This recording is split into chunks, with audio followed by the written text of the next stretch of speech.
Remember the days you'd wake up on a Sunday morning and read the Sunday papers?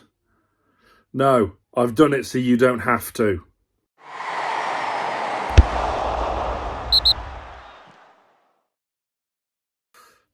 Hello team, welcome back to Newcastle Fans TV. That England friendly was dire the other night, wasn't it? The only saving grace was the performance of our very own Anthony Gordon. Can't wait to see how he gets on in the Euros. But it's all been happening. Fantastic display from Sella down the quayside Saturday night. What a day it was on the Adidas launch as well. That advert, that version of Blade and Races absolutely sent chills. Absolute unbelievable. We might have something special lined up on the Greenwood and Mulliner show this week regarding that Adidas advert. I'll keep you... No, I'm not going to spoil it. I'll leave you to guess what's coming up. Anyway, a few transfer rumours doing the rounds. Let's see whether there's anything in them or not. First up was one that broke Friday night, I think, and it was Luke Edwards in the Telegraph, and it was Yankuba Minteh. As we know, he's been on loan at Feyenoord this season, who's, Arne Slot's going to replace Jurgen Klopp, or has replaced Jurgen Klopp at Liverpool. And it might be up for a bit of a reunion with Minteh. Luke reports that a fee up to £40 million could be agreed with Liverpool for the Gambian winger. It would be a shame. And it's not the sort of deal that I think we should be doing. It would be a big, big shame. Hasn't even played a game for us yet.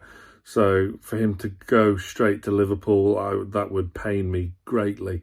I would not be a fan of this deal whatsoever. I want to see what he's got and to have the chance to prove himself with us. We need a right winger as it is. Whether we keep Minteh or not, I still think it's a priority position this summer. I really do. We all know the rumours surrounding Almiron. Will he stay? Will he go this summer? We do have to sell one player before the end of the month. That doesn't mean we have to sell Bruno or Isak, as we discussed with Pete Graves last week. It doesn't have to be one of the big hitters.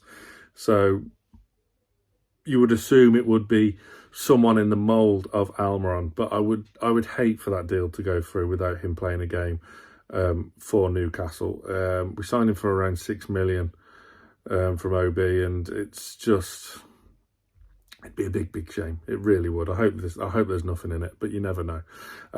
Another deal that's kind of linked with that in a way, sort of the players that are in that kind of mould. By that I mean the Almirons, the Wilsons, and the Longstaffs of this world. Now, this morning, the Mirror has linked Sean Longstaff with a move to Leicester. Leicester facing a points deduction. They also have to sell.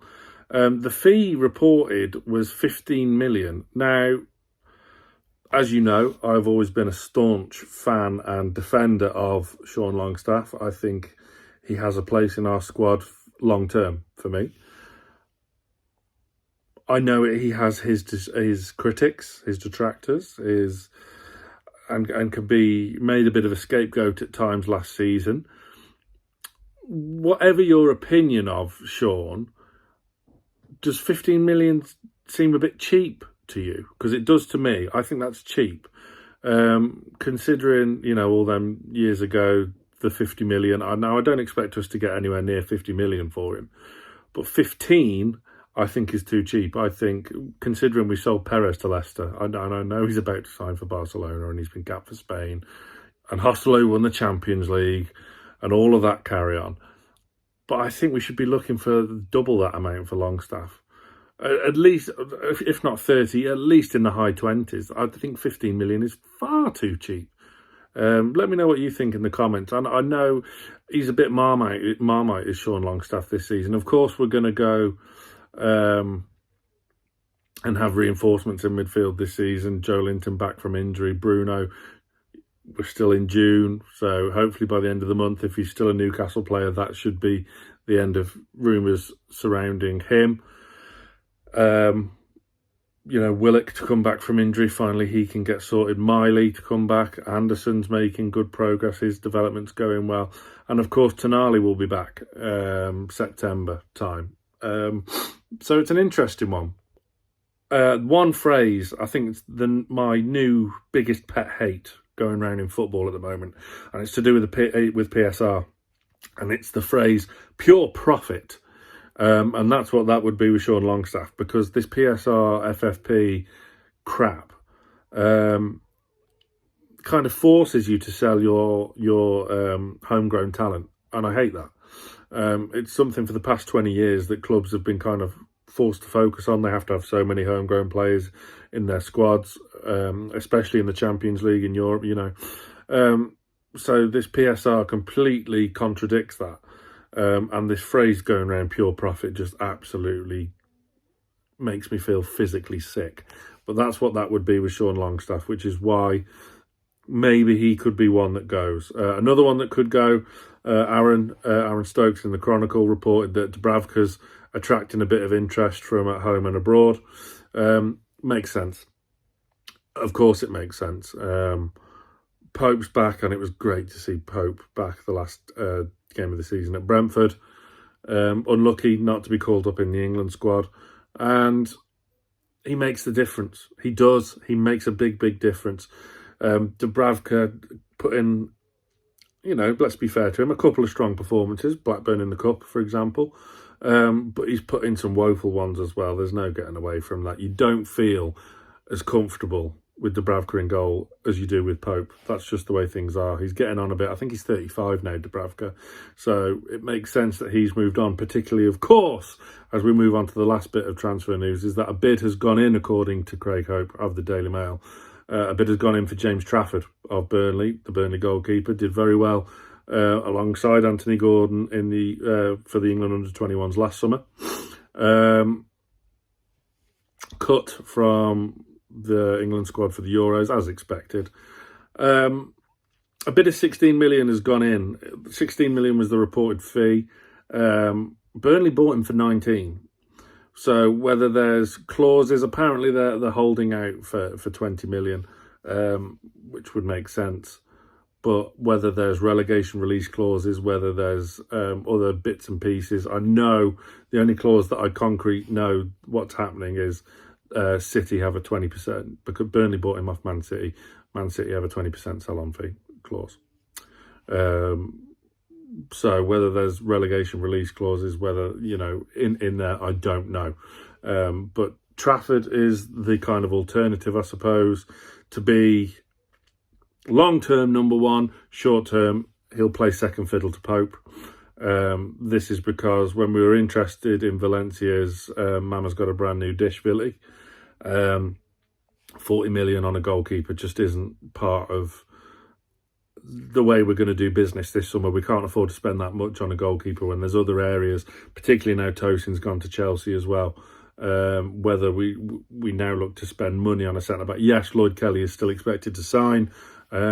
Pete told us last week Kelly's gone on holiday, so that's going to be wrapped up probably not this week, maybe the week after. Unless we get gazumped for him as well, like we did with Tosin. You wouldn't think so with someone like Lloyd Kelly, but he's more of a replacement for Paul Dummett as opposed to the kind of long-term replacement for Fabian Schär or Jamal Lascelles, I guess you'd say. But yeah, James Trafford is someone that can come in, play second fiddle to Pope, learn from Pope, and then ultimately, because he's a good age, early 20s, he can then grow, develop, and eventually take the number one shirt in the sticks for Newcastle. Is he better than Pope? You'd say no at the moment. Is he better than Dubravka? You would say probably yes. So that is developing the squad at the end of the day, isn't it? It'd have been nice to get Mama's Got a Brand New Dish, really, but again, 40 million is, with PSR and all that crap, it's just not viable, is it? Let's face it. We know this. So yeah, that's a kind of wrap. Let me know what you guys think in the comments. Are you a fan of these incoming signings? I think that we can all agree on Minteh, that we don't want to lose him without him playing a game for Newcastle. But yeah, one player has to go before June. again, does not have to be Bruno or Isak. We're not that desperate in terms of needing a high fee to not break PSR. But someone has to go. I think the favourite would be Almiron, you would have to say.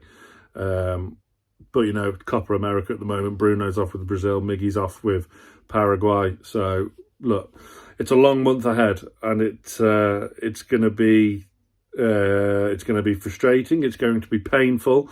It's going to be tiresome.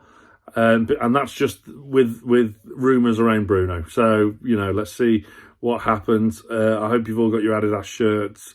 I ordered mine on Friday. It should be here tomorrow. Cannot wait to try it on. Because it's great to have Adidas back, isn't it? But yeah, let me know what you guys think about the transfers or potential transfers, and you let me know your targets as well. Who are you favouring? Federico Chiesa could be available. Bayern Munich is selling a host of players this summer, including De Ligt, Koeman, Kimmich are all reportedly available. So yeah, countdown to the Euros is on as well. So yeah, plenty to keep us entertained in the short term. But for now, stay tuned to Newcastle Fans TV.